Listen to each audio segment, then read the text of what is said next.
You're listening to musician, author, and educator Bobby Borg, breaking down music, business, and marketing basics so they stick.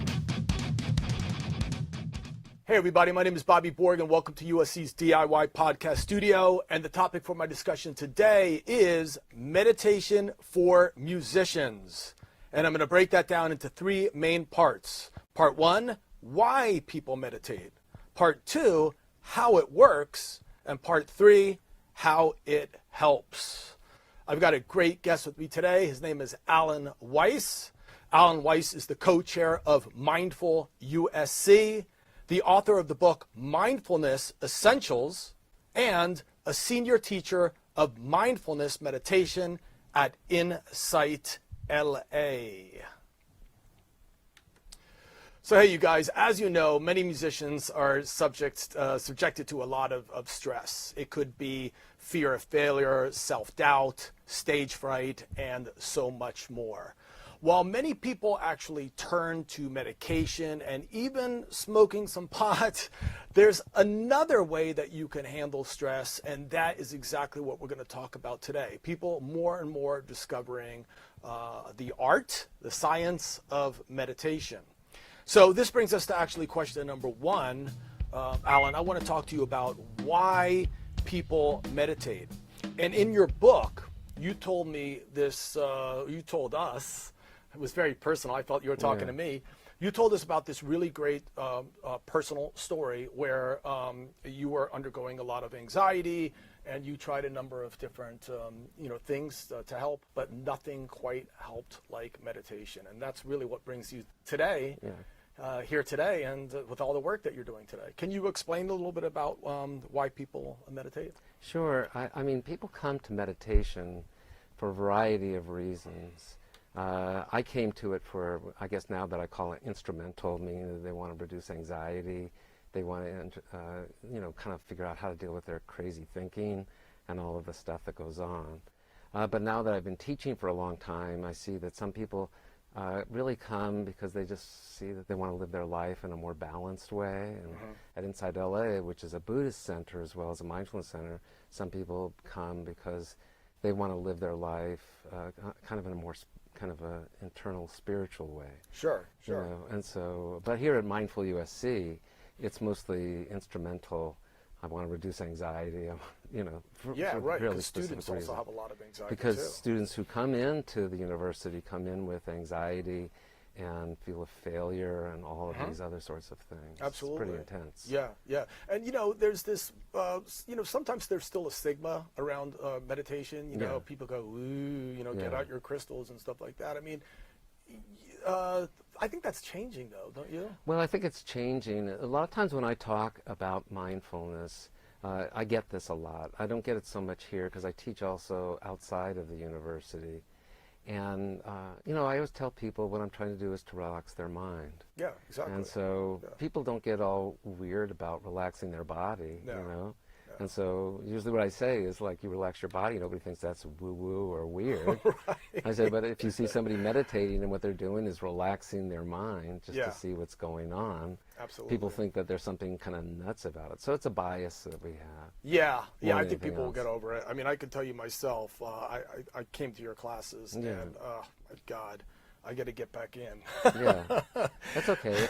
It's a practice. Yeah. And so, you have to practice it. It's like any practice. You're a musician, so, I use music because I used to be a musician, but I always say it's just like learning guitar for the first time. Your fingers killing you if you're playing steel string as compared to nylon string. For sure. Eventually, you just go, oh my God, I can't do this. But if you keep practicing and practicing, things get easier and easier. But there's a point of practice that you have to practice for before you start seeing all the benefits. Before you start seeing the benefits, yeah.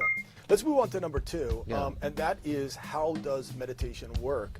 And in your book, I mean, it was really quite interesting. Not these words, but it was almost like meditation sort of reprograms the brain in a way. Can you explain a little bit about that? Sure. If you look at your own self, I mean, this is like a phenomenological experience. If you just look at like your own personal reactivity. You know, like one of the ways that I kind of explain this when I'm teaching is I ask people, do you ever want to be anxious? Do you ever say, this would be a great thing to be anxious right now? And the reality is that anxiousness and these emotions just arise. You actually have no control over them. You have no control over these things. And if you want to see it for real, when you close your eyes and try to follow on the breath, you'll see your attention wanders away. And all of this is just because of our nervous system was optimized for 150,000 years ago, because people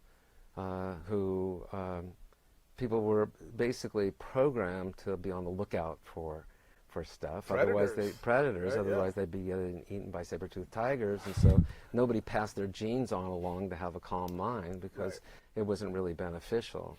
So now what ends up happening is that people have these minds. Some people say that it all goes through their amygdala, which is their fear, fright, fear, and the fright and fleeing and all of that and freezing.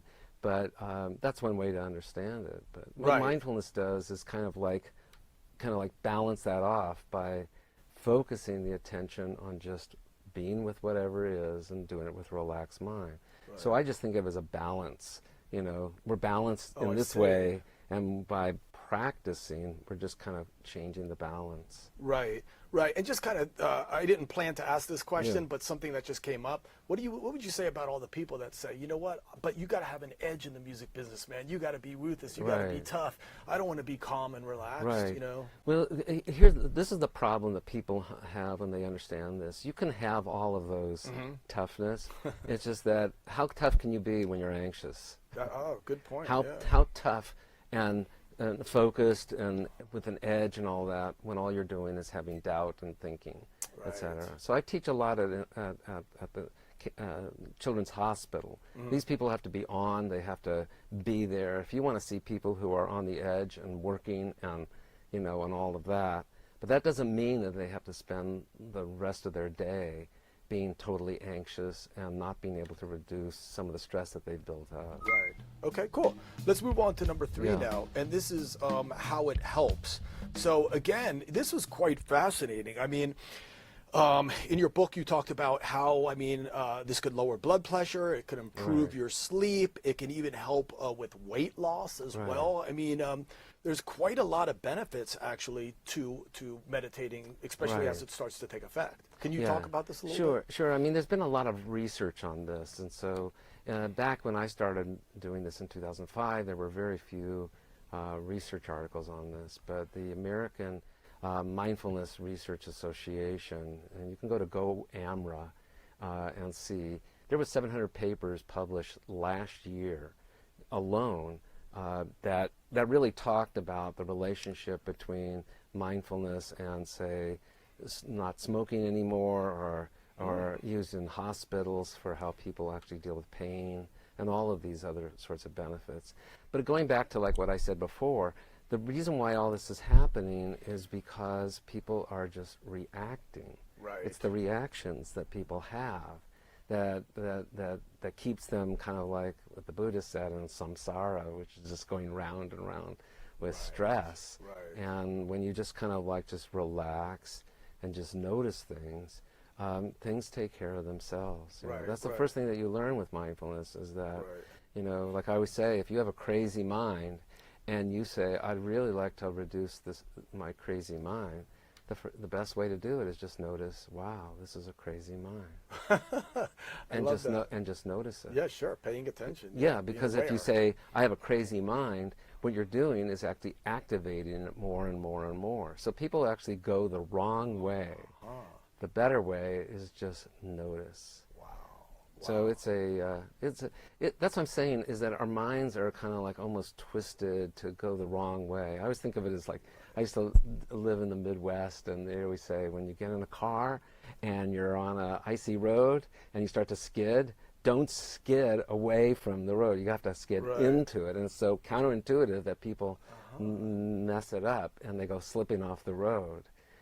And so you have to train yourself to actually turn the wheel into the skid to actually slow it down. Same way with mindfulness. You have to train yourself to actually just notice things. Nice. Because you think that going the opposite direction is actually going to help, when in fact it makes you just get off the road. Excellent. Thank you very much Sure. for that. And there's a great quote also by John Kabat-Zinn who said, "You can't stop the waves, but you can surely learn how to surf." I love that quote. Yeah. So anyway, what we've been talking about today, you guys, is meditation for musicians, and we broke it down into 3 key areas: why people meditate, how it works, and how it helps. So hey everybody, my name is Bobby Borg, and we were just trying to break down music business and marketing basics so that they stick. Please be sure to check out other clips, and please be sure to share, like, comment, etc. And in fact, on that note, if you could, please make sure to leave a comment and tell us specifically what you do in any meditation practices that you might be involved in, or just simply put another way, what do you do to chill out? Maybe be interested to know. Please also make sure to get Allen's book, amazing book, and also check out Music Business Basics for Musicians, and also Music Marketing for the DIY Musician, now in its 2nd revision. And as I always say on the end of these podcasts, peace, you guys, and thanks for watching. Thanks again. Thank you. Awesome Thank you. stuff. Thank you.